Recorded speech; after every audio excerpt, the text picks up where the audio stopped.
I'm Jura Augustinavicius. I'm a co-director at the Center for Climate Change and Health here at McGill. I'm also an assistant professor in the Department of Equity, Ethics, and Policy, and I'm going to be moderating today's panel. But before I introduce our esteemed panelists, I thought I would give a very sort of brief presentation, because I won't be doing kind of a full presentation, just to kind of give us put us on the same page in terms of where we are thinking about climate solutions with equitable health co-benefits, which I was excited to see also came up quite a bit this morning. So welcome to the panel, and I'm very excited to be here with you today. So many of you have probably seen something like this before, and certainly it was alluded to earlier. But in most recent sort of assessment reports from international policy organizations, they've concluded that global warming of 1.5 degrees Celsius and 2 degrees Celsius will be exceeded during this century, so by 2100, unless deep reductions in carbon dioxide and other greenhouse gas emissions occur in the coming decades. And as we heard from Dr. Levine this morning, we're really rapidly approaching exceeding that 1.5 degrees Celsius threshold. So on this slide, I'm showing a number of different scenarios with projections for average temperature change under very low to very high emission scenarios. And as you can see on the right, and Dr. Levine showed some projections specific to Canada this morning, in the absence of serious climate change policy and action, these estimates suggest that we're on a trajectory for a 3 to 6 degree Celsius rise in global average temperature by the end of the century, which is pretty terrifying when we think about what that means. And so this is a figure from the Climate Action Tracker, which is an independent scientific project that tracks government action and measures it against the globally agreed Paris Agreement aim of holding warming well below 2 degrees Celsius and pursuing efforts to limit warming to 1.5 degrees Celsius. And at the end of 2024, they concluded that the combined effect of current policies, even if they are sustained, even if it's possible to sustain them, puts the world on track for warming of 2.7 degrees Celsius, which we know would be catastrophic in itself. So the moral of the story is we're not doing that well, and hopefully the panel today will give us some inspiration in terms of where we can go from here in the future. But I do want to highlight a few things. So ahead of the most recent International Climate Change Policy meeting, the Conference of Parties, which was held in Azerbaijan last year, WHO produced a policy or a special report, a policy report on climate change and health. And that report had a headline statement that I found quite exciting, and that was that health is the argument for climate action, right? And so this is probably no surprise to all of you in this room as, you know, health actors, as health researchers, students in public health. But for, I think internationally, this is quite a statement. Health is the argument for climate action. And essentially, this report advocated for ensuring that climate change and health is really at the forefront of policy. And so, for instance, they recommended prioritizing health in national climate plans, ensuring that success on climate change is actually measured against health indicators rather than just climate indicators. And so I think we're starting to see some interesting steps globally. And so again, just to make sure that we're all on the same page, we've heard these words kind of thrown around this morning, and I'm sorry for those of you for whom this is like, oh, so boring, 101. But I just want to make sure I give a couple of definitions. So in terms of what we can do to protect and promote health in the context of climate change, in sort of climate change language for those who don't regularly work in this area, I'll define climate change adaptation and mitigation as two approaches that we can take that can be complementary, but also that if are not appropriately selected and implemented, as we heard in the discussion earlier, can actually cause harms, potentially unintended harms to health and also to other types of things in social and economic spheres. So adaptation has to do with adjusting to climate change and its impacts, and mitigation ultimately has to do with addressing climate change itself by reducing emissions or enhancing the sinks of greenhouse gases. And so how does this matter to health? So here we can see from a paper by Whitney and colleagues a range of pathways and connections between climate change mitigation actions and health. And this shows how things like the ones that we've heard about earlier today, urban green infrastructure, active travel, better insulated buildings, how these things have been associated with lower greenhouse gas emissions, but also with a range of positive health outcomes from cardiovascular disease to mental health. But again, the devil is in the details as to how they're selected and ultimately implemented. And we don't know very much about unintended harm. So I'm excited to hear from some of our panelists today about that. And then in my area of work of climate change and mental health, I often think about mitigation in the following way. So when we consider the current mental health sort of need or burden globally, and that the lion's share of people with mental health conditions don't receive adequate, even minimally adequate treatment, climate change mitigation ultimately represents one of the best actions to actually prevent even higher levels of unmet mental health needs in the future. And obviously this has tremendous implications for human health and well-being and reduction of suffering globally, but it also has tremendous economic implications in terms of the costs that will be associated with growing mental health needs associated with climate change. And just to say that this was another one of the principal arguments, obviously not specific to mental health, but all of health, that was presented in the WHO report I mentioned. And then just in closing, in addition to mitigation, adaptation to the impacts of climate change that are already here is absolutely critical. So both thinking about mental health, but also about climate change and health more broadly. And we've already heard about some really interesting innovations in this area today, from supportive text messages during wildfires, and improved air filtration to prevent cancer and other adverse outcomes related to indoor air pollution. So there are lots of opportunities here. And I think we need to continue to think about those. And importantly, and this was really exciting for me, maybe just personally, I don't know, but in the most recent IPCC assessment report, they actually stated that improved access to mental health care and things like surveillance are part of climate change adaptation itself. And I think for many of us working in mental health, this was a really big statement because it brought mental health really into the arena of climate change and health in a major way. And then of course, there's also a WHO policy brief on climate change and mental health released in 2022 that outlined a range of other adaptation actions that we should be thinking about, including integrating climate change into existing mental health and well-being support. So for instance, ensuring that mental health care providers are aware of how climate change is impacting the needs of their patients and the people that they're caring for, and also thinking about integrating mental health into climate change actions at the policy and practice levels. So for instance, through integration of mental health support into disaster preparation and response activities, and I actually heard about some really exciting implementation of this federally across Chile, actually at a webinar earlier this week, or last week, I guess, sorry, still early in the week, where they were talking about how mental health and psychosocial support workers were really an integral part of disaster response teams. So they would actually be going door to door in the aftermath of a disaster. So hopefully I've sufficiently set the stage for our amazing panel today, and I do want to turn it over to them.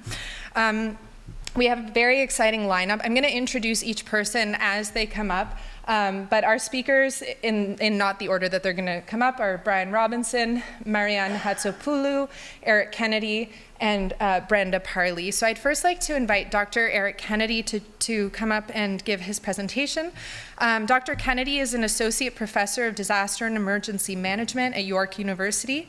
His work focuses on wildfire management and the human and social dimensions of fire, in particular on decision-making and use of evidence for wildfire preparedness, response, and recovery. In his work, Dr. Kennedy focuses on producing research that addresses real-world needs, supports government decision-making, and helps create a safer and more equitable world. Welcome, Dr. Kennedy.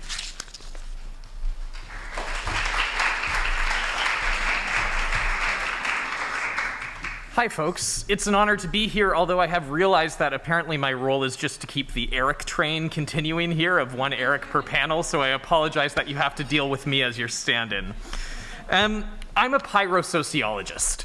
I study how people interact with and react to and make sense of fire. Specifically, I work a lot with agencies on how agencies and fire managers make decisions. So how is it that they, for instance, integrate different forms of data and evidence and uncertainty into forecasting future fires and choosing which ones to respond to? I look at how we decide how to triage fires, how communities decide which fires to mitigate against or not. And it won't be a surprise to anyone in this room that fire is one of the most elemental and essential forces on this planet. Long before any humans roamed the Earth, ecosystems were on an irrevocable journey towards fire adaptation. Across the boreal forest here in Canada and around the world, basically anywhere where you had the ingredients of lightning and combustible fuels, there was this evolutionary dominant force shaping the progression of species. These fire regimes, as we refer to them, result in particular kinds of adaptations, right? We have lots of examples of plants, like coniferous forests, where reproduction is governed in part by heat allowing for propagation of different kinds of seeds. We also have really interesting examples from animal communities. So what's pictured here are firehawks from Australia. Firehawks actually will pick up burning material, fly with it and drop it as a way of flushing out prey that they can then hunt. And so both plant and animal species have adapted and evolved with fire as part of evolving with their ecosystems and with those fire regimes. But I'd wager that when we think about fire today, it's not often in that sort of ecological context, right? It's in the context of cataclysm, of a growing threat, of a force that needs to be put down, and as an indicator of climate change. And these kinds of scenes are the ones that dominate our imaginations of wildfire. So how did we get to this place? I'd argue that making sense of our fiery present and future requires a few shared understandings. The first is that what we're seeing is multiplicative. It's not just any one element that's causing these changes, but rather all of them accelerating and building upon each other. So we have climate change making hotter, drier, windier, longer fire seasons, of course. But it's also the kinds of logics and rationalities that we build into our institutions. It's the kinds of configurations of where we put the things we care about. And it's not just the sum of those parts, but the way that they interact together that really sets the stage for the fire problem that we might see as emerging in recent years. Second, if we want to talk about fixing things, and I'm not persuaded that fixing things is the right way or even a productive way to talk about this, but it won't be symmetric with the idea of just undoing the last changes that we made.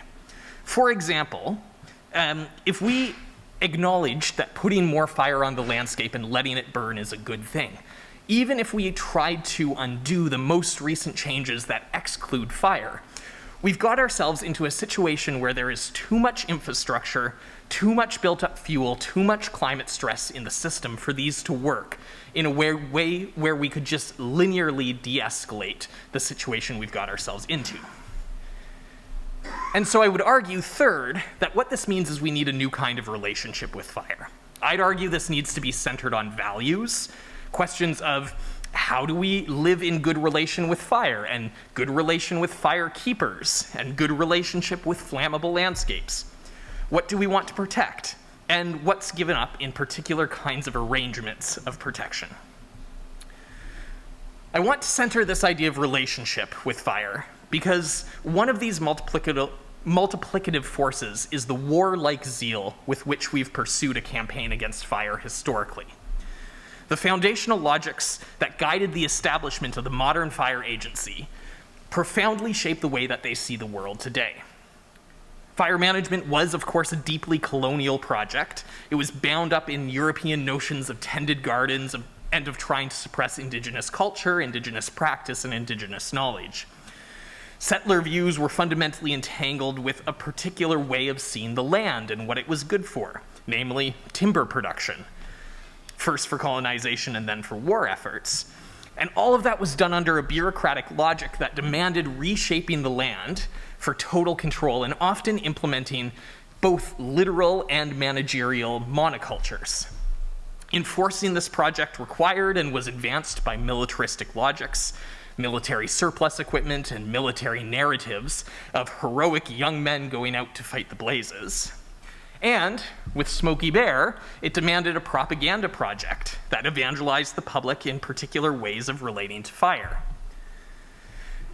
The end result of this was a modern firefighting industrial complex, replete with inmate firefighters, like the prisoners pictured here in California, and veritable air forces assembled to suppress the flames. When you talk with some fire managers, though, they now tend to say a fire put out is a fire put off.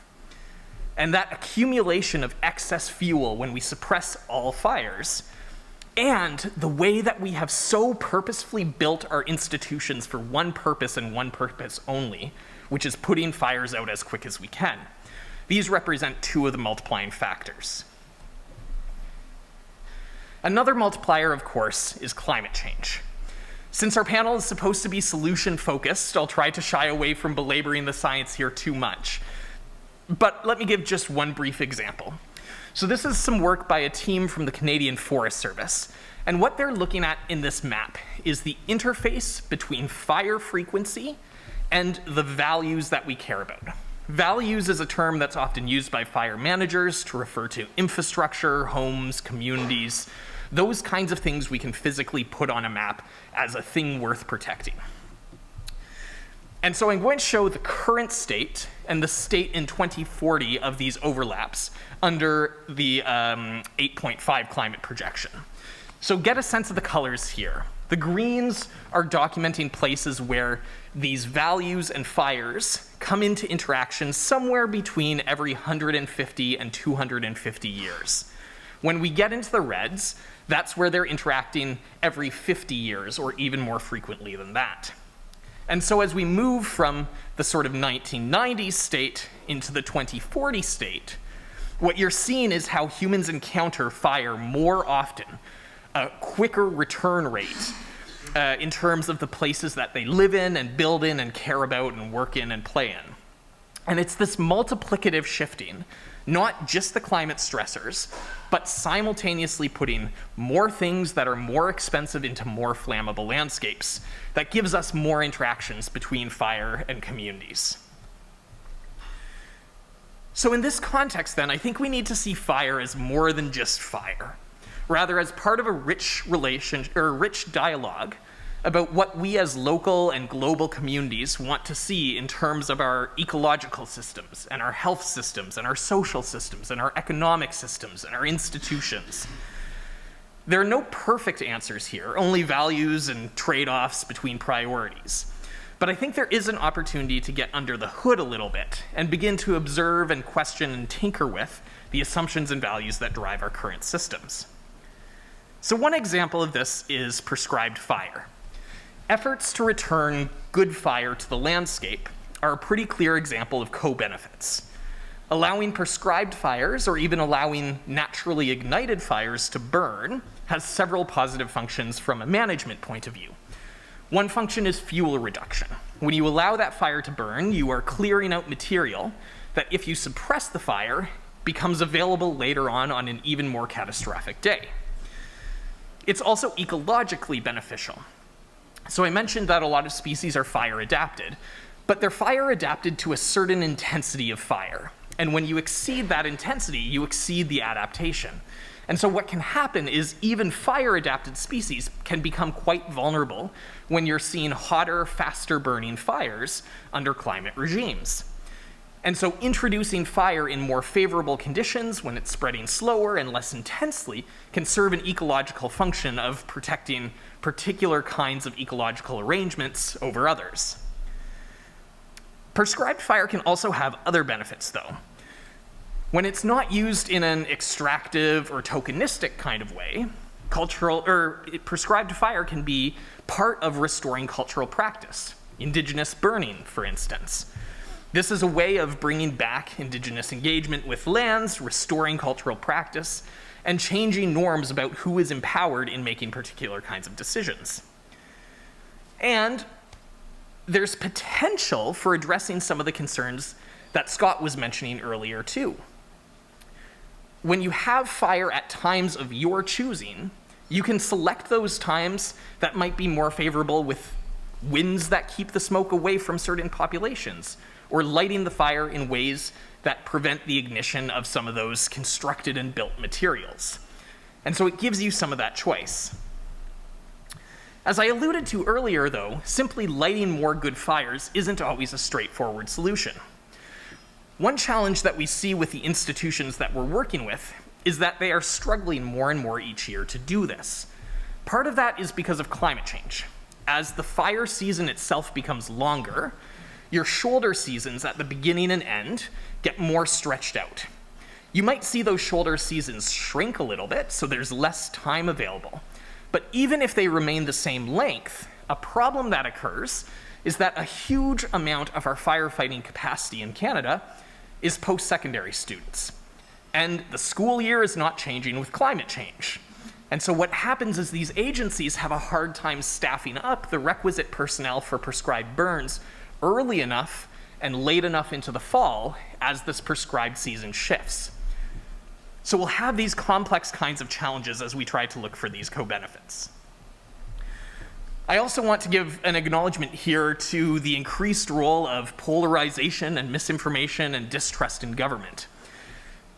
Lighting ecosystems on fire requires strong social license. It requires trust in the people doing it.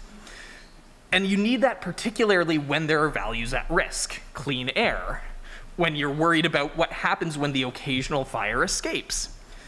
And while cases like the one that I've pictured here, this is a conspiracy theorist who was posting repeatedly about how big government was starting fires until it was discovered that he had started 14 fires in Quebec in 2023.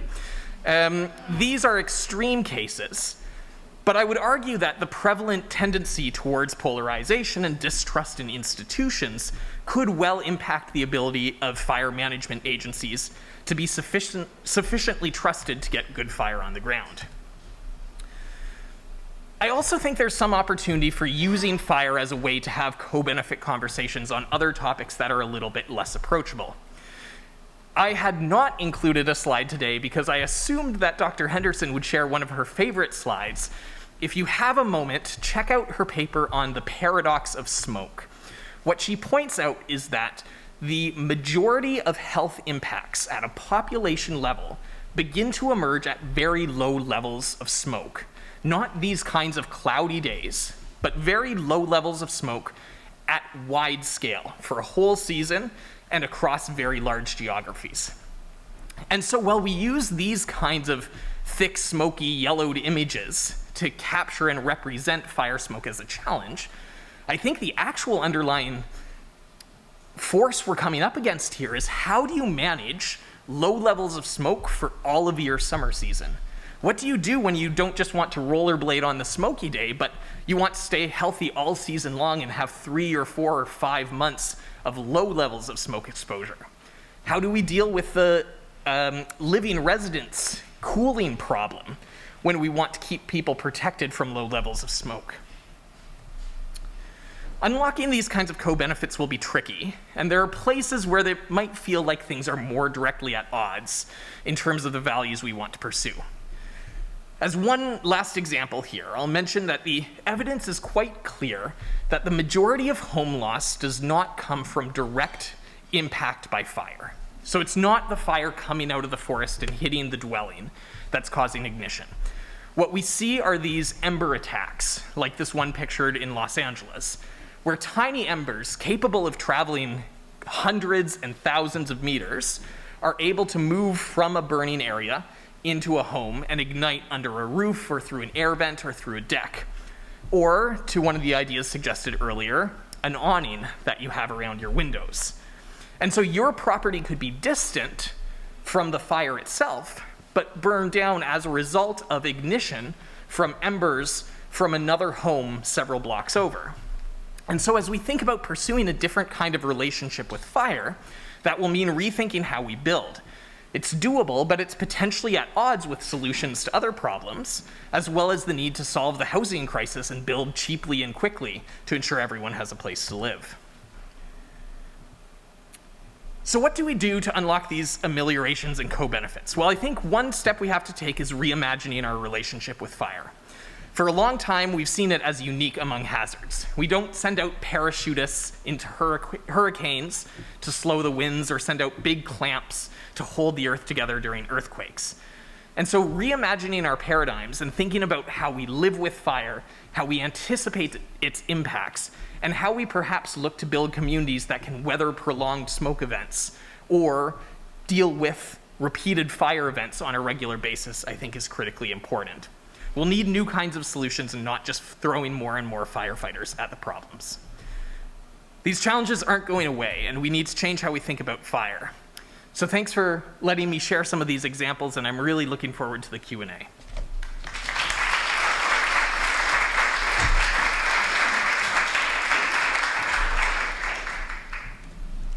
Thank you so much, Dr. Kennedy. So our next speaker is actually going to be joining us on Zoom, so I might ask for our wonderful tech support to help get that up. In the meantime, I'll introduce her. So our next speaker is Dr. Brenda Parlee. Dr. Parlee is a professor in the Department of Natural Resource Sciences and in the Buehler Chair in Northern Climate Change and Sustainability at McGill University. She has worked in Northern Canada and globally on a range of collaborative and community-based research projects related to community-based monitoring, social ecological change in the Mackenzie River Basin, Indigenous knowledge of caribou populations, sustainable resource management, and the impacts of mining on community well-being. Thank you so much, and hopefully everyone can hear me all right. I'm joining you today from Treaty 6 territory in southern Alberta, near to Piikani First Nation and Tsuut'ina nations and the homeland of the Métis. So with gratitude, I acknowledge the territories of these people and also acknowledge that McGill University is on Haudenosaunee and Anishinaabe territory. I'm going to share some experiences and insights I've developed over many years working with Indigenous communities in Northern Canada.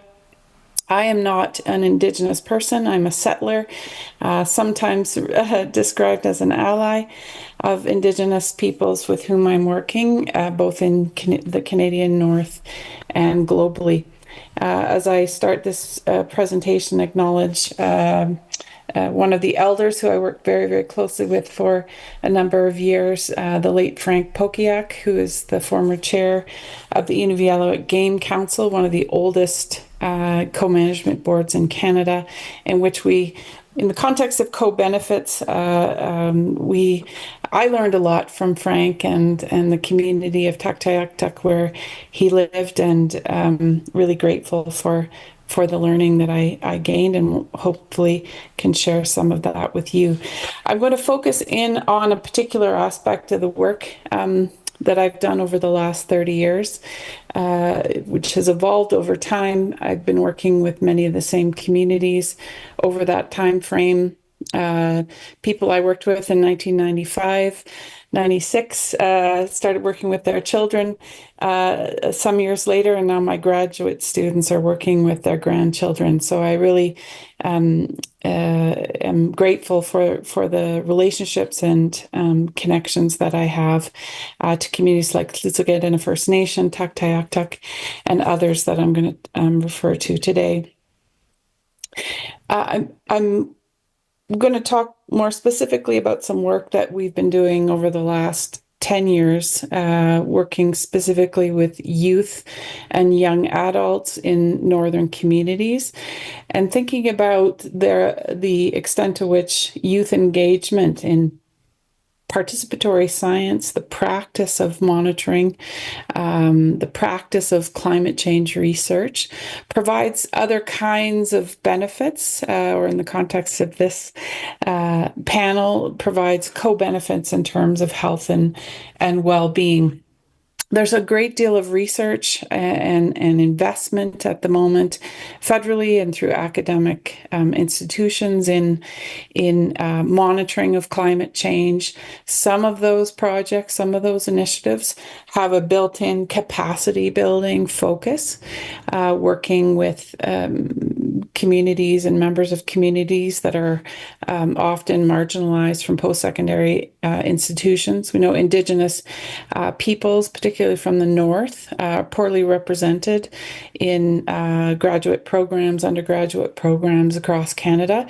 So thinking about what are some of the other ways that the work that we all do in academia can create those educational opportunities, building skills and knowledge, but also other kinds of benefits.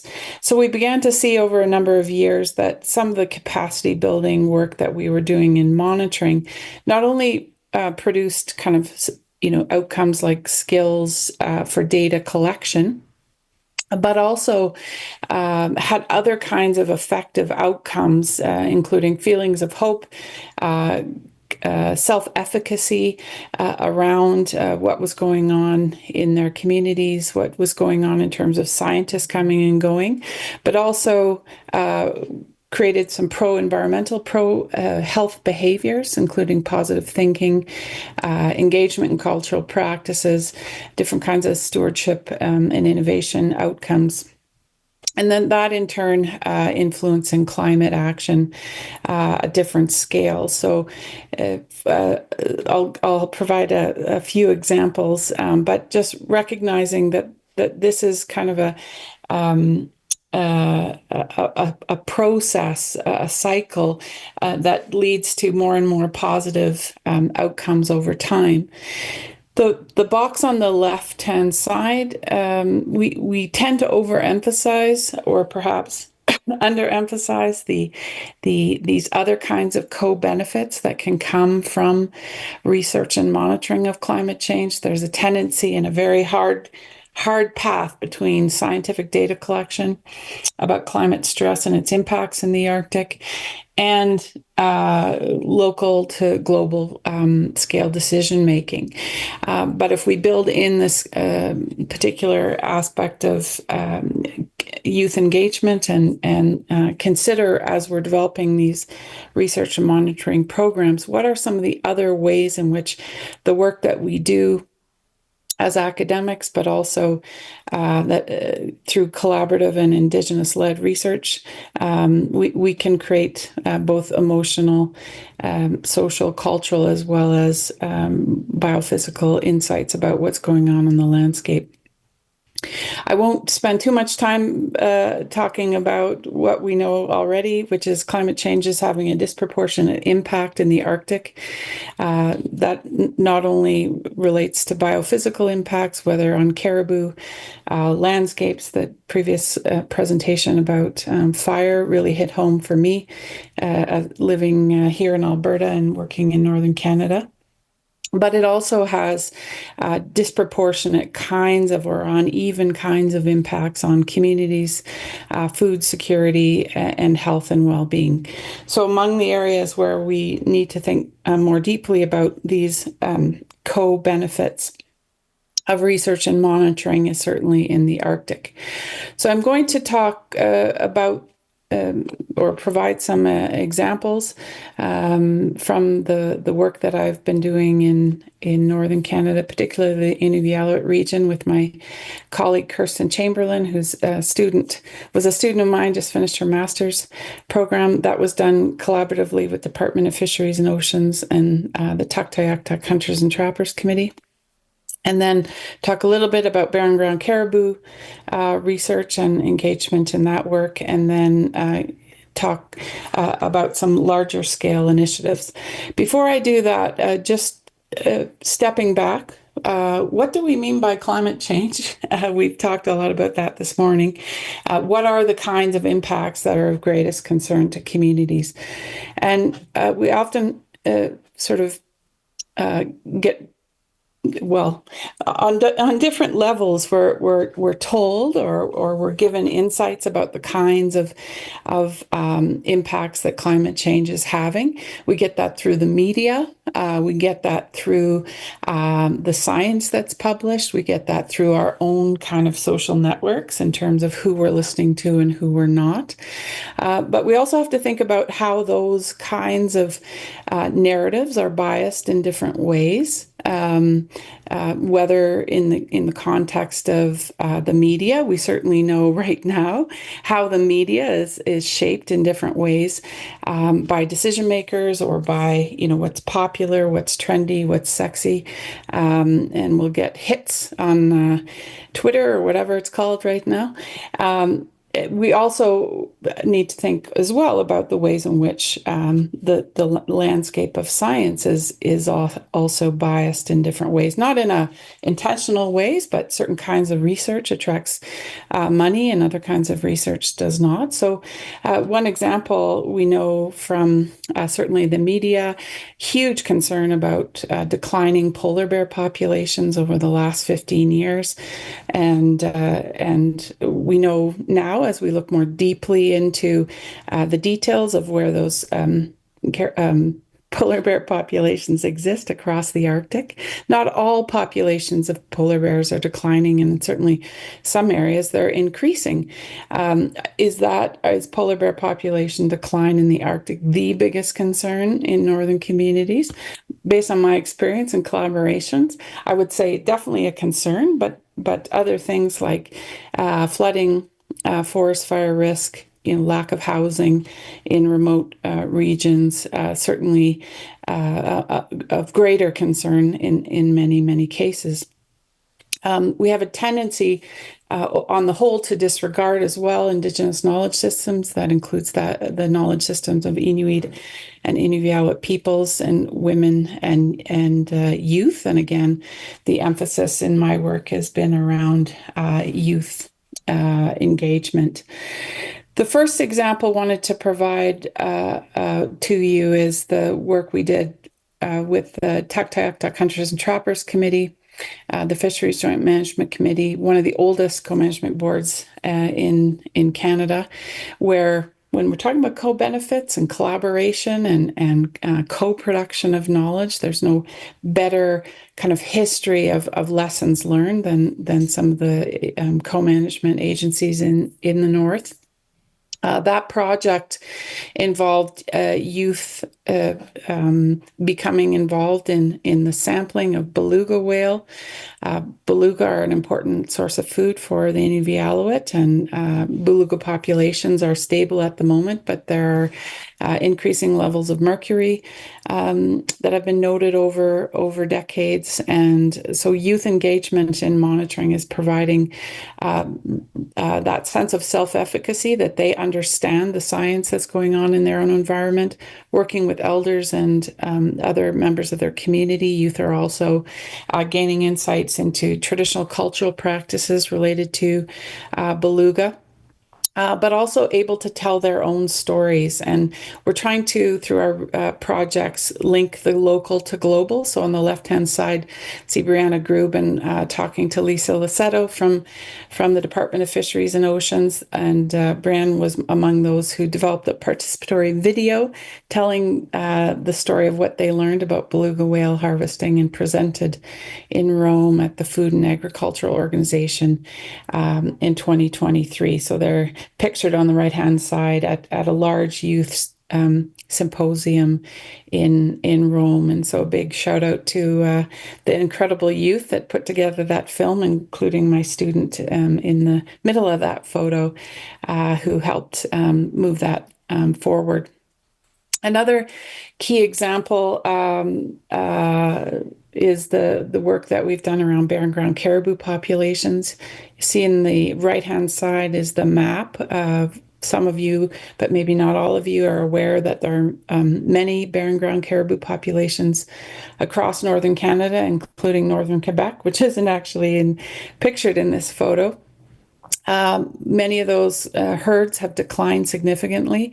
There's a natural cycle of oscillation, ups and downs in numbers, and in some cases, populations have rebounded. In other cases, they haven't. One example where we know climate change is a factor, but also mining is perhaps complicating what's going on with respect to population dynamics is the Bathurst caribou herd, which is located just north of Yellowknife. You'll see in the middle there's a map with Great Slave Lake pictured towards the middle left of the screen, where some of you may be familiar with Yellowknife. The calving grounds of the Bathurst herd are in Nunavut, much further north. But that population has gone from 450,000 animals to less than 5,000 animals over the last 25 years and is on the verge of what some say extirpation, which is a huge concern to local communities, Indigenous peoples, including Tl'sigat'en First Nation, who relies on caribou for their health and well-being. And I have 2 minutes left. So some of the work that we've done is through co-production of knowledge, looked at histories of caribou movements using dendrochronology, as well as oral histories, linking, again, Indigenous knowledge systems together with science. And if there's time for questions, I'll talk a little bit more about that method. But incredibly powerful, bringing together youth, elders, as well as scientists. And there's some Indigenous languages shared in that video as well.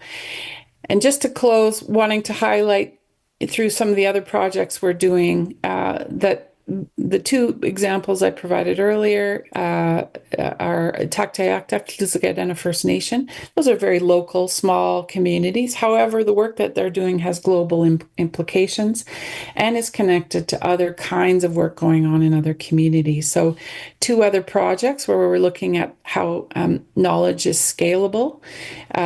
We did a large project on the Mackenzie River Basin in the Mackenzie River watershed, looking at how knowledge generated within multiple communities is linked together and is holistic. And that led to a number of outcomes, including the same kind of youth benefits that talked earlier. Pictured here is Richard Stewart, who did research in his own community, went on to present at the COP meetings in Katowice, Poland in 2018, I think that was. And then finally, I'm the nominated principal investigator working with some amazing people, including Marianne Abubakar, who is an adjunct professor at the University of Ottawa. It's a large project. We're funding at the moment 65, closer to 70 now, Indigenous-led projects, many involving youth, looking at these co-benefits. That work spans at the moment 28 countries and 276 ecoregions, and the work's happening in more than 80 Indigenous languages, and is part of the reason I'm also not there in person, which is I tend to travel a little bit, but also am constantly on Zoom calls with different people across the globe, and just a really honored to have the opportunity to learn from so many incredible Indigenous peoples through that project and the one I mentioned. So I wanted to thank the organizers of this panel and the conference, and look forward to questions as we move forward.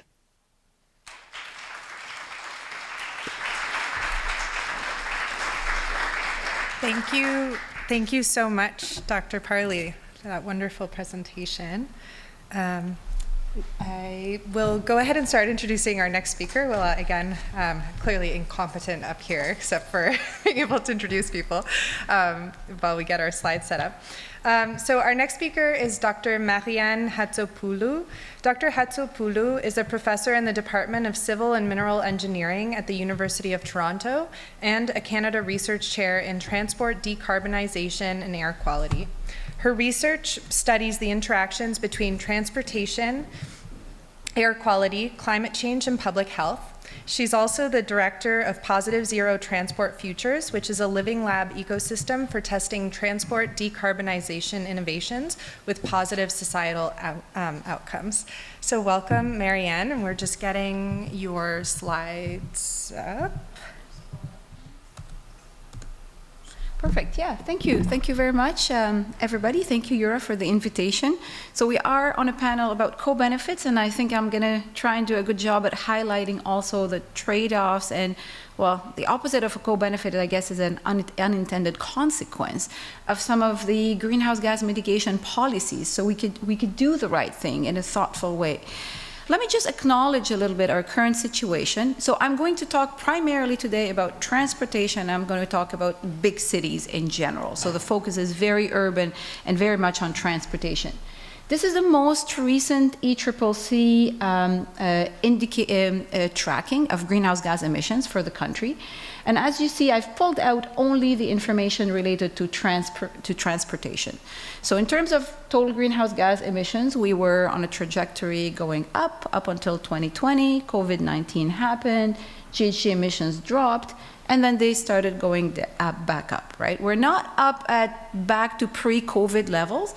A lot of people work from home. There's a lot of telecommuting going on, so even transportation systems are not back up. But this is certainly not the trend that we're all talking about, right? And this is not in line with our climate commitments. If I take you a little bit closer to home, my home, which is the Greater Toronto and Hamilton area, you can see exactly the same trend, right? Transportation emissions were on the rise, dropped after COVID-19, and in Toronto, we do have evidence from most recent years that we're back to 2019 levels, right? So we're definitely not following the trajectory that we have committed that we wanted to do. Also on the right side, what you're going to see is just transit ridership, just giving you an idea also that transit ridership in the Greater Toronto Hamilton area has not picked up, right? We are not back to 2019. There's tons of, evidence around mistrust with transit system. Nobody wants to get on transit anymore. We see the rise of, ride hailing, Uber and Lyft systems. So we do have, a lot of problems on our hands. This is projection from the Atmospheric Fund in Toronto, again, around greenhouse gas emissions in the GTA. And this is for total emissions, not just transportation. The gray line is the tracking that we have up until now. And the blue line is where we want to go. We're so far. Nothing is trending in the direction that we've been, for 2 decades now, we've pledged our climate commitments and we're not even trending. Like there's not even an indication that we're trending in the right direction. So how do we do this, right? Like how do we achieve these deep reductions in greenhouse gas emissions in the transportation sector? And I'm going to tell you 3 stories today. I'm going to tell you a story about electrification. That is the one bullet. There's something weird in the slides. Electrification certainly has a role to play, but I'm going to caution you that it's not the answer to everything. The second point is mode shift and vehicle kilometers traveled reduced, right? We just need less cars on the road. And then the third story I'm going to talk about is land use and densification, right? How do we actually shape our cities, our built environments, so that we can enable decarbonization? Now, the big challenge is that we need to do all of these things to achieve greenhouse gas reduction. But if we want to unlock co-benefits, we need to do it within that space where we achieve climate mitigation, transport equity, and environmental justice at the same time, right? If everyone is driving a Tesla, we haven't solved anyone's problem, right? Except for perhaps some climate mitigation. And so this is, there's a long road and it's a very complex problem. And it's a problem of infrastructure, right? Let me start with a story on electrification because I don't want to downplay the importance of electrifying transportation. We did a study for the Greater Toronto area, and this is a study using chemical transport modeling linked with travel demand models. And we basically looked at what happened if all of our light-duty vehicles were electric. Everybody's driving an electric car. What are the benefits for air quality? And then we translated these benefits, and any epidemiologists here in the room will probably shoot me for using air quality benefits assessment tool, very, very classic approaches, look at, just avoided premature mortality, slap a value of statistical life number on that, do a little bit of basic economics with a discount rate, and we ended up with something like $2.4 billion per year in benefits, right, in social benefits. Now, again, anyone who understands these things, this is not money in anyone's pocket, this is a social benefit, but this is sort of the value of these kind of policies.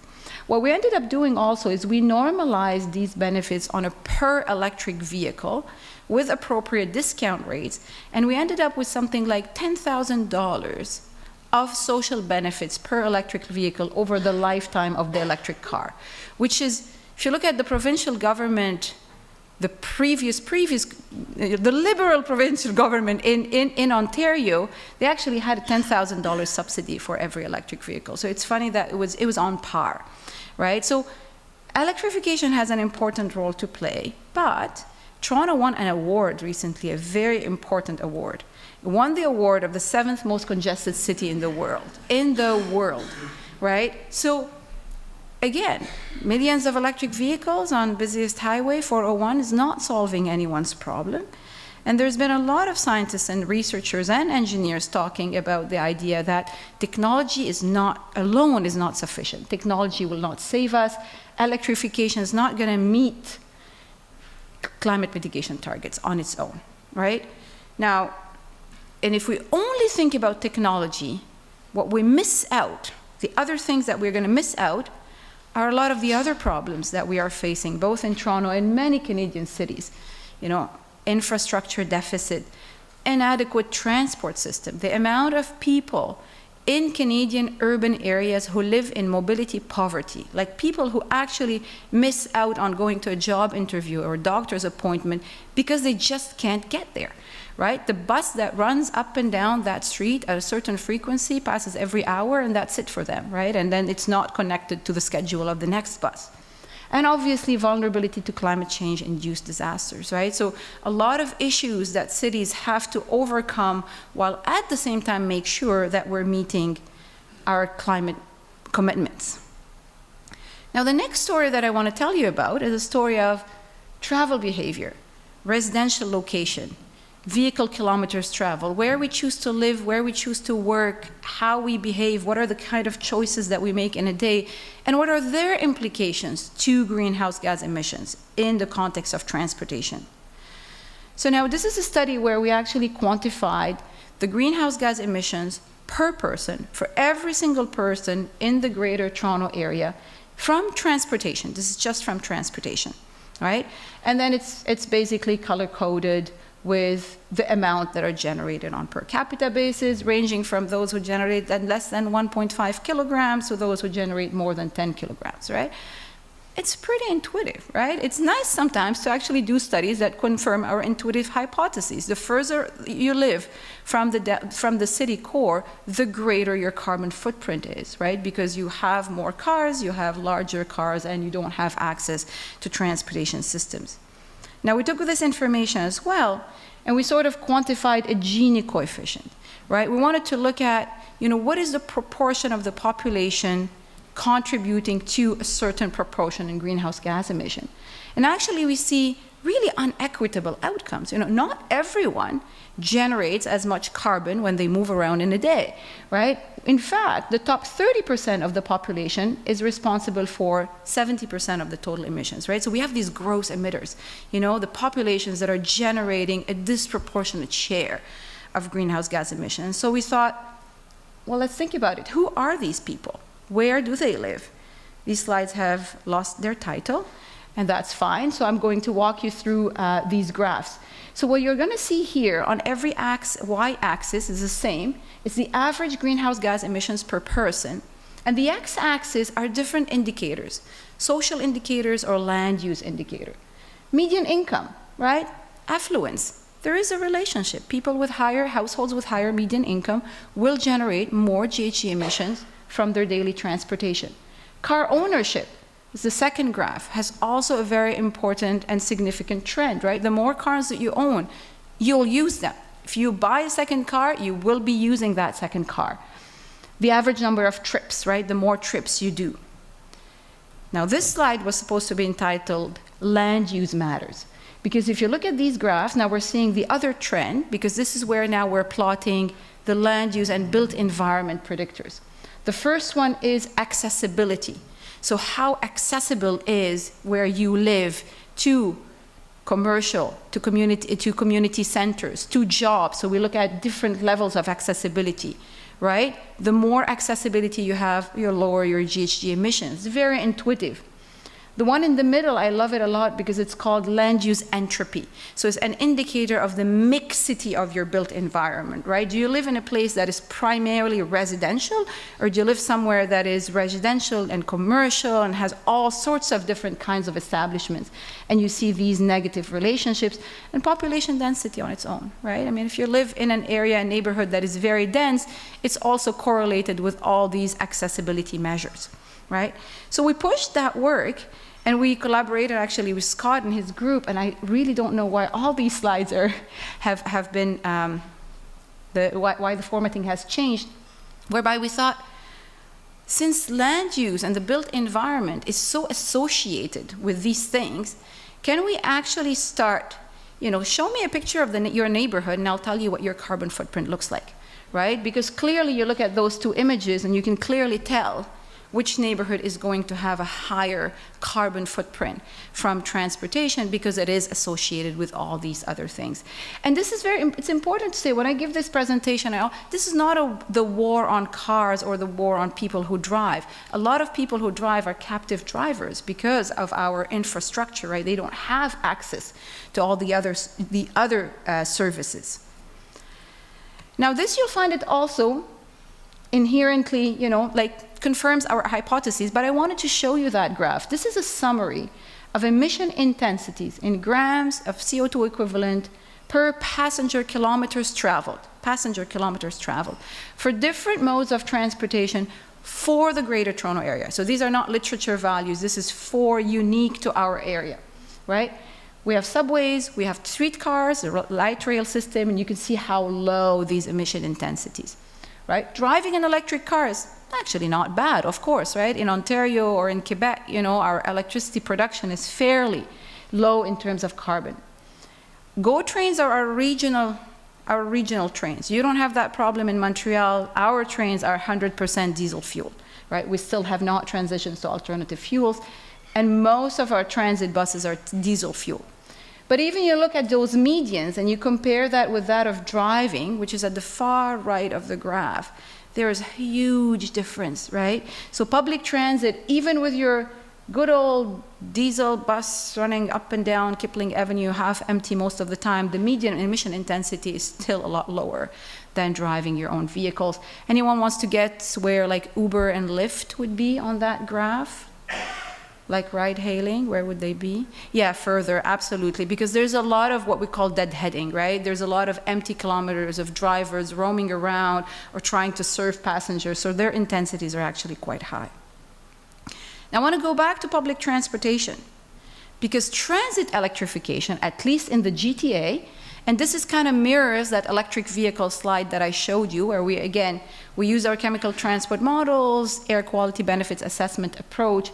Even if we electrified all the transit buses, this is not bad at all, right? This is really good, has really good implications on public health because our buses are all diesel. So now what I'm going to do is I'm going to have you imagine, what if we expand our transit services while at the same time electrifying them? And we actually did the scenario here. We did multiple scenarios, and I don't need you to read what's on the scale.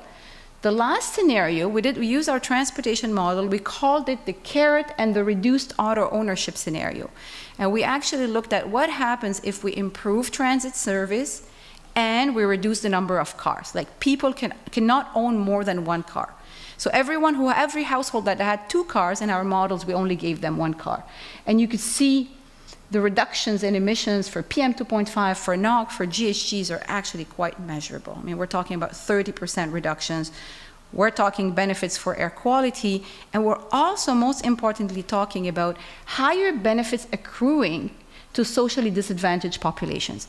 Anyone who has worked with the census data and looked at, environmental justice, right, exposure to air quality across different quintiles in a certain social dimension of social disadvantage, you normally see the other way around, right? You basically see that people of higher social disadvantage are exposed to higher levels of air pollution.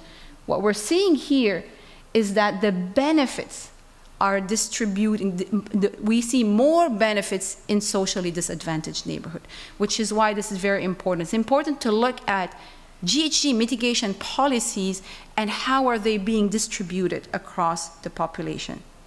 So there are many ways to decarbonize, right? Alternative fuels, carbon dioxide removal, although I'm not sure about CDR, because the one sector that we know will compete with CDR is heavy-duty transportation. If we develop a lot of CDR, trucks are going to go on polluting, right? Because, and we have other, pollutants and greenhouse gases associated with diesel.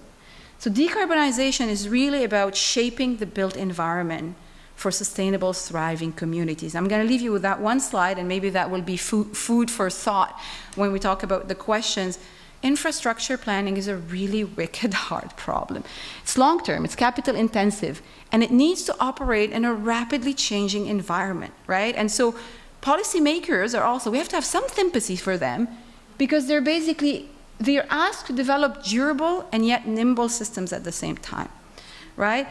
How do you create sustainable revenues, and how do you make the problem maybe cost less? So, and maybe we'll discuss that later. Thank you very much.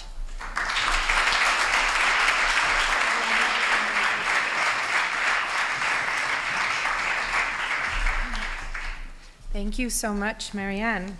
So our next speaker, and I'll just check, okay, maybe we'll find a slide. So the next speaker is Dr. Brian Robinson, and I'd like to invite Dr. Robinson to the stage.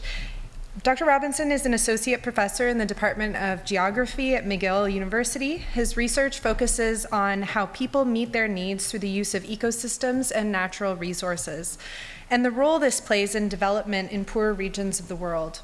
Through his research, Dr. Robinson tries to measure and demonstrate how environmental policies impact human well-being and the natural environment. So welcome, Brian. Look forward to your talk.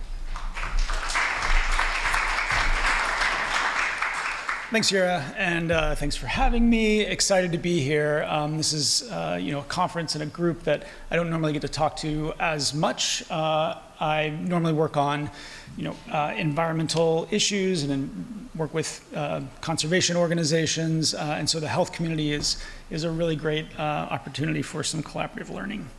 And stop me if you've seen these slides before, but okay. So we all have one of these opening slides that demonstrates the problem that we find ourselves in today, and we're here. And as Marianne said just prior to me joining the stage here, there are only a certain amount of things that we can do to try to solve this problem, to try to reduce greenhouse gas emissions in the environment. Decarbonizing is the first most obvious solution is to just not emit as much, right?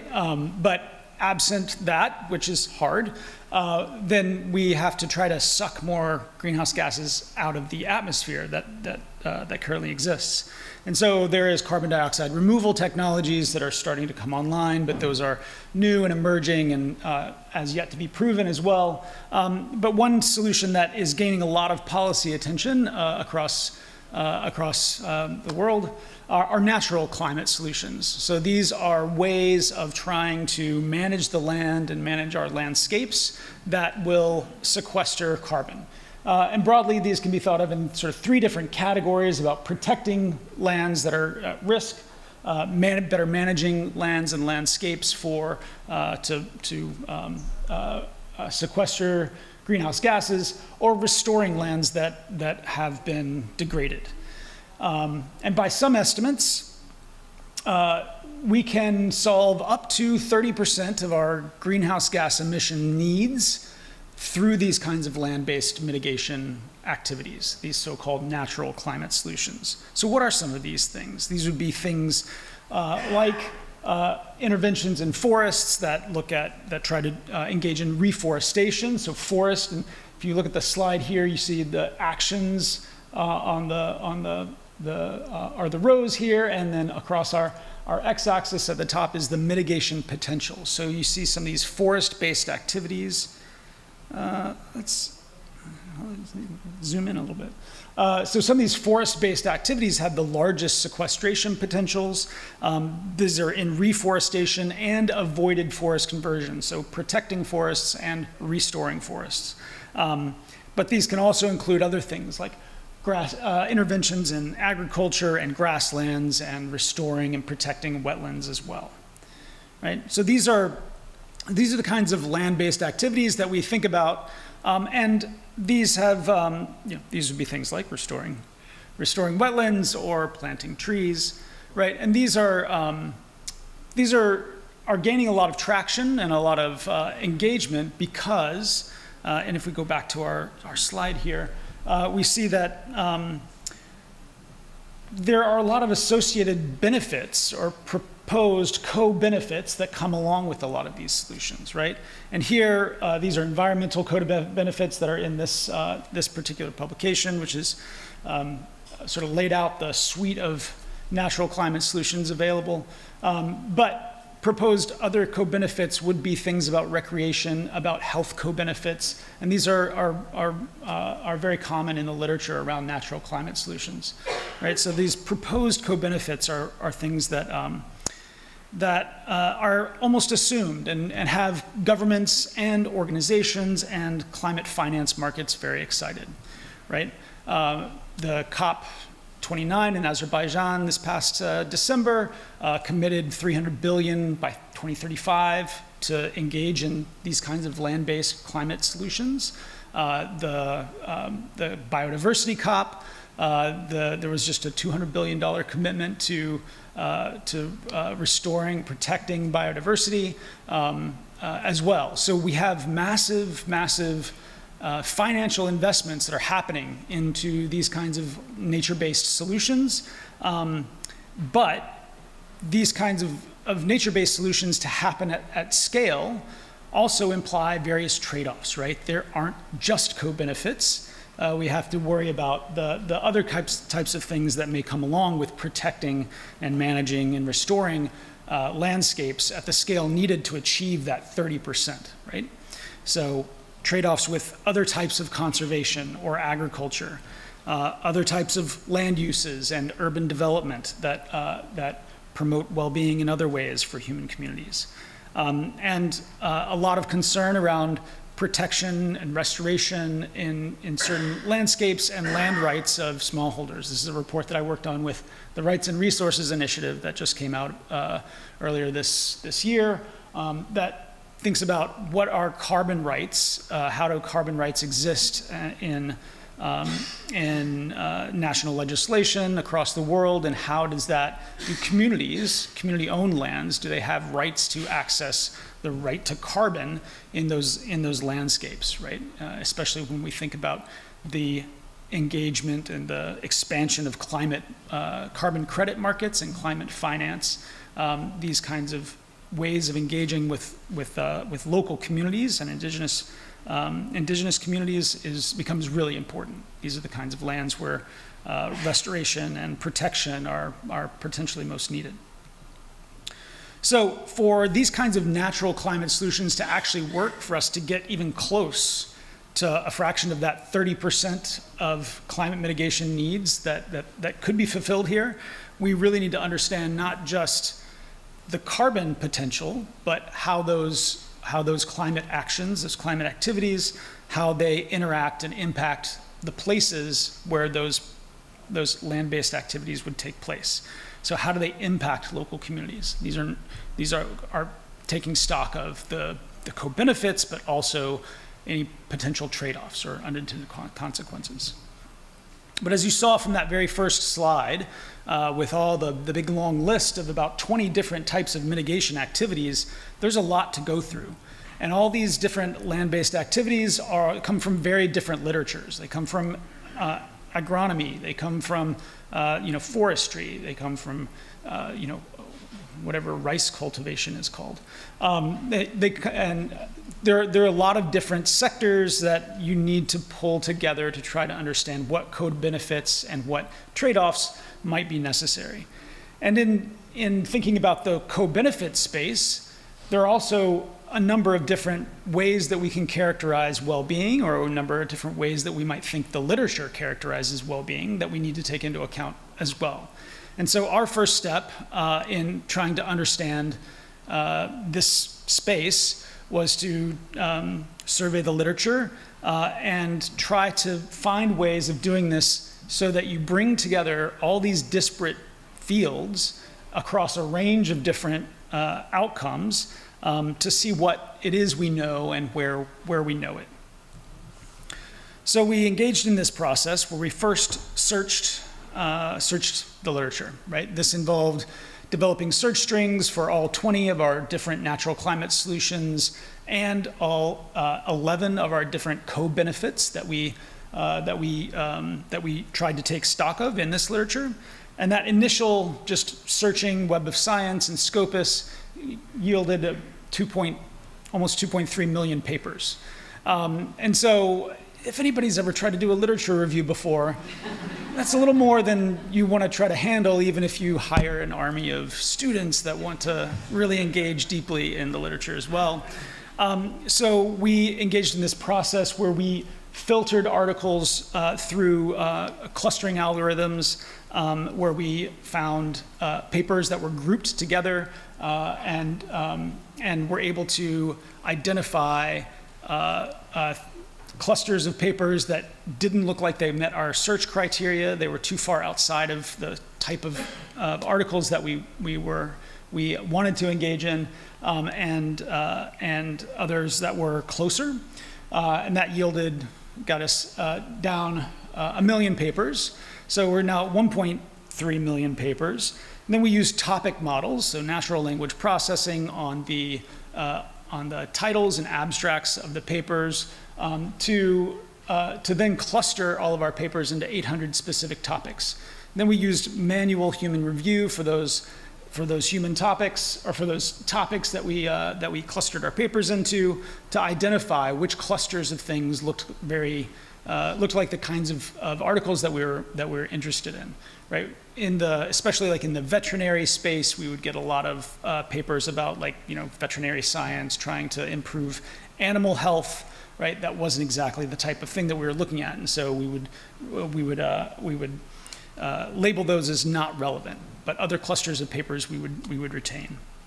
Okay, so we reviewed those topics. Our final set of topics that we thought were highly probable topics that were relevant to the space we were looking at was 257,000 papers. So still a lot of papers that we didn't review individually, but we are fairly certain are highly relevant papers that would inform what we're interested in looking at. And then from this 257,000 papers, we extracted certain variables about, and this is also looking through using text-based methods to look at where studies were located, like not the location of the authors, but the location of the study as it was identified in the abstract, and also other things about different types of species or equity implications or cost measures, right? So this is how we took this huge mammoth volume of literature and synthesized it down. And so something that would have taken multiple years, once we had the pipeline set up, it took us, a number of weeks to bring all this evidence together, right? And so this is what we have pulled together as the evidence map for these various natural climate solutions, which are again listed on the rows, and the different types of co-impacts that you might find that come along with those different natural climate solutions. And so those co-impacts were things like economic and material living standards, some general ideas of human well-being that might be in abstracts that didn't list any of these others specifically, education, social interactions, security and safety and subjective well-being, culture, spirituality, health. And then 2 other sort of environmental co-benefits, so ecosystem service co-benefits or biodiversity co-benefits that are in addition to whatever climate action that that particular natural climate solution was aimed at targeting. And you see here in our little boxes, we have squiggles. Those squiggles are the amount of evidence over time relative to the whole database. Okay, so if it's in yellow, it means it was relatively high compared to the database over time. And if it's red, it means it was relatively low. So this tries to normalize and take into account just the growth in the mass of literature over time in general, and say relative to all the papers that are represented, what is evidence in this particular category growing or shrinking? Okay. And in particular, well, these are just some of the restoration activities that we looked at. Okay. And so what this allowed us to do then, especially with our geolocated papers, is we were able to see sort of, in the different action spaces for protection or management or restoration, do we have evidence, and this is mapping the amount of carbon potentially sequestrable versus the evidence that we have, right? So the restoration-based carbon versus the amount of evidence that we have for different countries around the world. And so in this space, then we can see, well, if we have relatively little information but high values of carbon protection, then we need more evidence there about what co-benefits might be necessary, or what co-benefits might come along with any particular type of climate action, right? But if we have a lot of evidence and high sequestration potential, then those are action areas, places where we have where we have a lot of good evidence that we should probably be taking action. That's a better slide that would have described that. And so in this, so this is just one way of trying to get a better handle on the co-benefits that might come along with one particular kind of climate solution. From this literature review, we also conducted a survey with authors who are engaged in this literature space, authors that came from this database that we created around these natural climate solution co-benefits. And so these survey results are also being analyzed, and they allow us to look at different things like, are there positive and negative co-benefits that come along with these different types of climate solutions as well? And I'd be happy to talk more about that. But my time is running out. And so thank you very much, and I look forward to answering questions.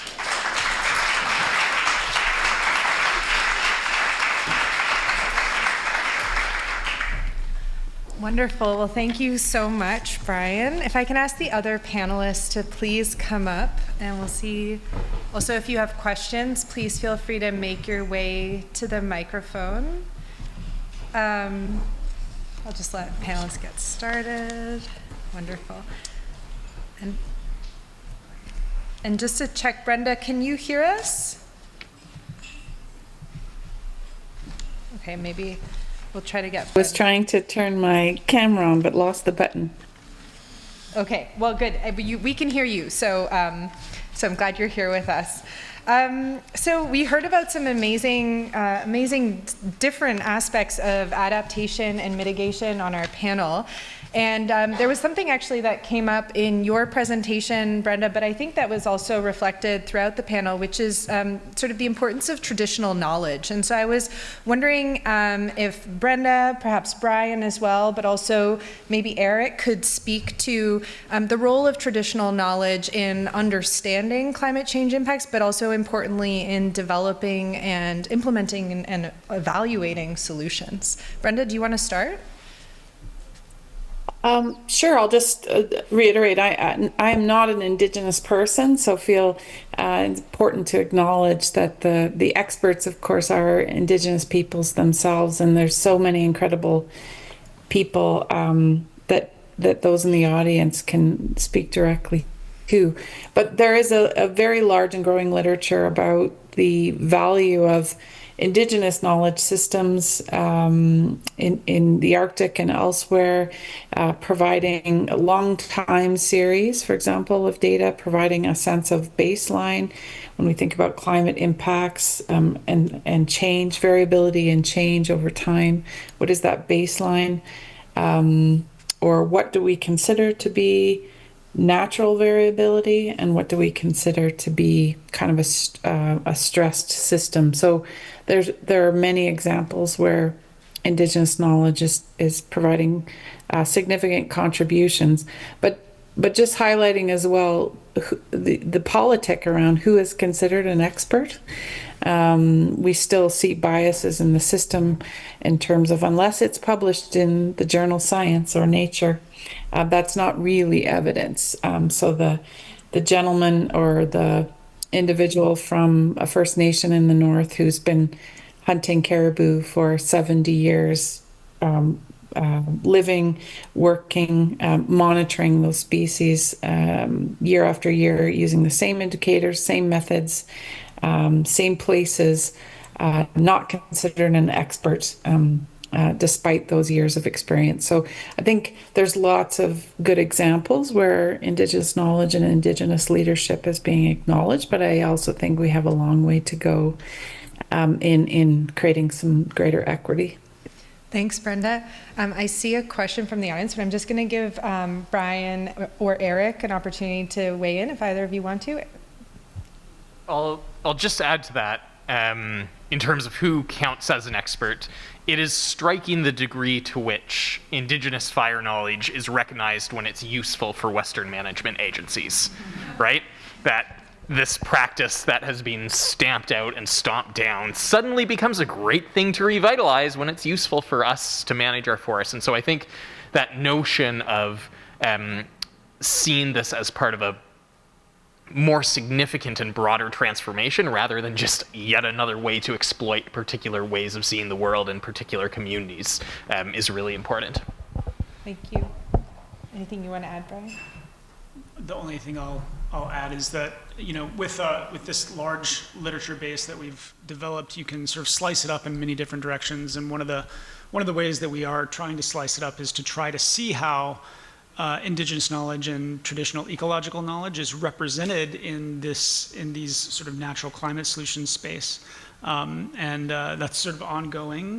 We don't have clear results from that yet, but it does. I mean, what we see so far is that there's a lot of well, there are two ways that things are reported. Either the traditional ecological knowledge is somehow tries to be incorporated into the management or development of these land-based mitigation activities, or impacts are reported on Indigenous people and local communities, right? And so, but I think the movement in the literature is to try to incorporate these kinds of practices and teachings and knowledge, and there's very, I think, positive bias in the way that it gets reported in the literature as well. And so that's one thing we're trying to also suss out is, you know, are these sort of embraced, or are they somehow, traditional practices to be worked against to try to modernize, different kinds of like restoration activities or whatever. So those are things that we're thinking about as well. And we have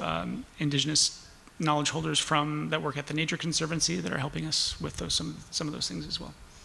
Wonderful. Thanks, Brian. Would you like to ask your question? Hi. My name's Siobhan. I'm a PhD student in epidemiology here at McGill. First, I just want to say thank you. The presentations were great. My question is specifically about when we're talking about transportation, and specifically with electric vehicles. I think a lot of us are aware that the batteries for these electric vehicles are very mineral intensive, and the way that those minerals are mined is often very problematic for a lot of ways. I was just wondering kind of how you think this shapes how we talk about electric vehicles and how we make recommendations for transportation, especially when we're thinking beyond just like greenhouse gas emissions, but also sort of the total environmental impact. Yeah, that's a very good question. I completely agree with you. I think our notion of sustainability in Canadian context, at least, I'm not going to include other countries in the world, is very different than somebody's notion of sustainability in Chile next to mine, right? And so I think that we do fail miserably at looking at this entire context about, electric vehicles might reduce greenhouse gas emissions for us, but the mining and the exploration and the extraction is happening somewhere else, and it's not really part of, and I know that Jill started this entire symposium today by talking about systems thinking. This is systems thinking, like understanding from a systems perspective, if our policy decisions, if our initiatives, if where we're putting our money is really actually moving sustainability at a systems level. Thanks. Thank you. Thanks. I see we have another question. Go ahead.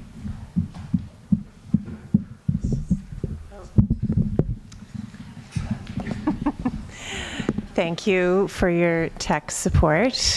Such an undervalued addition to these events. Hi, my name is Amanda Sheedy. I'm with the Institute of Population and Public Health at CIHR.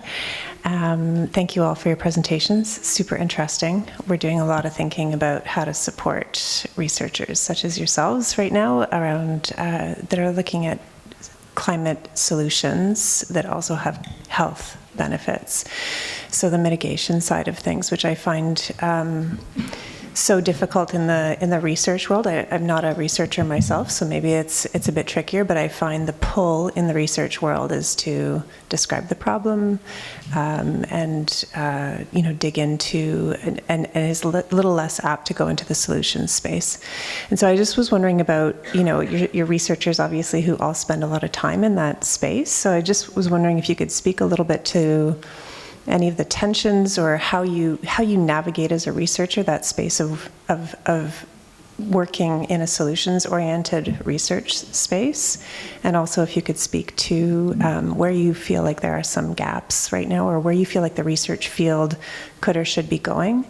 What do you need money to do? Ooh, what a great question. You may regret asking. Brian, do you want to start, and we'll just work our way down the table? Okay, yeah, if you're asking for money, I'll just take the rest of the time. That's fine. No, so I think solution space is hard for us, right? Because like if we had good solutions, then that's what we should be doing, not like identifying problems and like understanding like relationships, right? As researchers. But I think as more of us sort of move into those stages of our careers where we get tired of just identifying problems, then we want to work in that solution space. And I think, I don't know, my non-answer is that, developing these kind of conversations in this kind of forum where we're working closely with practitioners and partners, I think that kind of transdisciplinary science, co-producing the problem and co-analyzing it and figuring out solutions together is, I don't know, I think that's the model for the future of the university in some regards, as well, at least for the folks who are working on applicable problem-based issues. I mean, so yeah, that's, well, okay, I'll let somebody else talk a little. Yeah, and I think we've talked about it quite a bit today. Community-based research is not a buzzword. I think it not only ensures that the co-benefits are locally relevant, it does accelerate. And I think what we really need to do is accelerate the path from research knowledge to action, both at a community level, but also at a government and policy level, right? And let's face it, decarbonization is not just a community question. Communities can't get together and decide that they are going to meet global climate commitments. We need policy, we need bold regulation, we need decision makers to understand, how to prioritize initiatives. And I still don't think, we think we know the answers. And some answers we do, I agree. The solution space is complex, but there are some things we know that we need to do.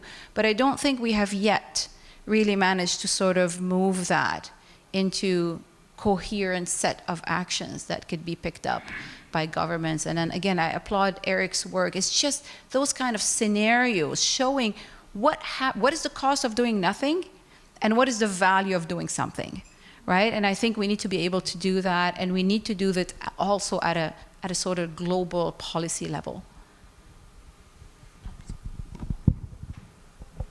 on a personal level, the decision is really simply that I only do research projects that are stakeholder instigated, right? It is a partner in the community who has a question that guides where my time and attention is going. And I feel lucky to be at an institution where I can say that and be vaguely okay through the academic processes. And I think we need to make sure that that's the case in other institutions as well, particularly for junior scholars who are being encultured into the publisher parish norms, and create really clear protections and encouragements for folks to do slow burn, long-lasting community work. I think the other piece is that these days I'm taking a lot of inspiration from harm reduction efforts and community activist efforts who are on the ground getting stuff done and figuring out how to move the needle a little bit on tricky questions and focusing on the implementation piece of this. How do we come up with locally grounded solutions rather than trying to come up with these big generalized descriptions? Thanks, Eric. Brenda, do you want to weigh in as well?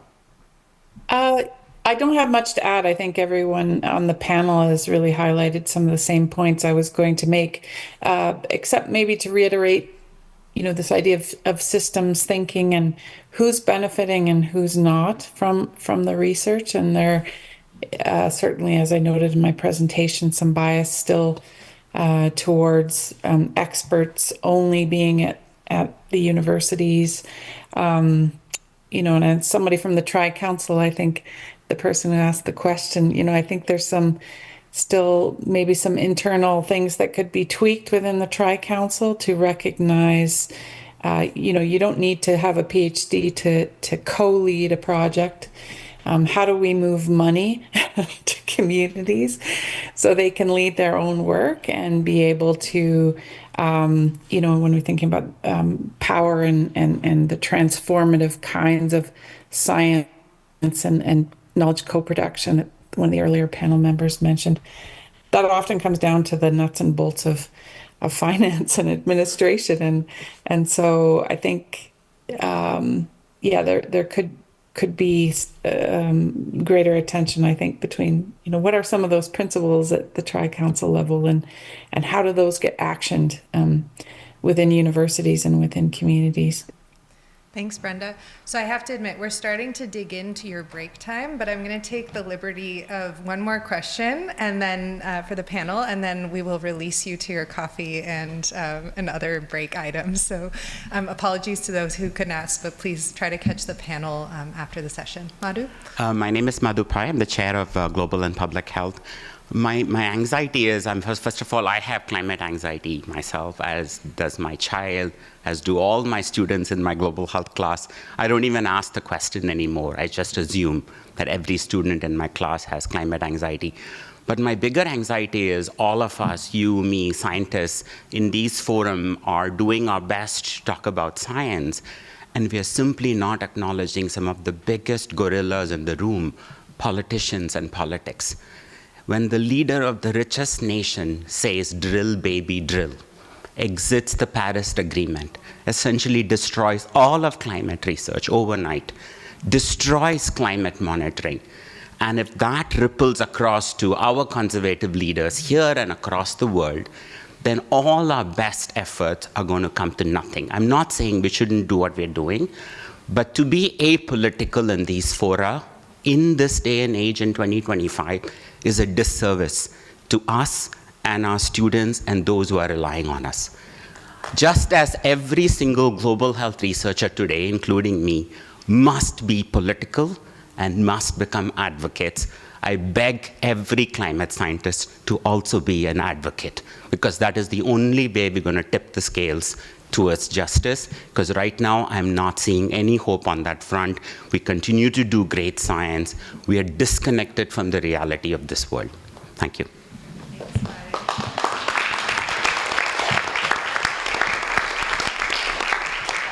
We certainly know how important the role of political will is in everything that we've been discussing today. I do want to give the opportunity to any of the panelists that want to respond directly, if anyone does. Marianne? I'll say a few words, because you alluded to that a little bit when you were talking about advocacy.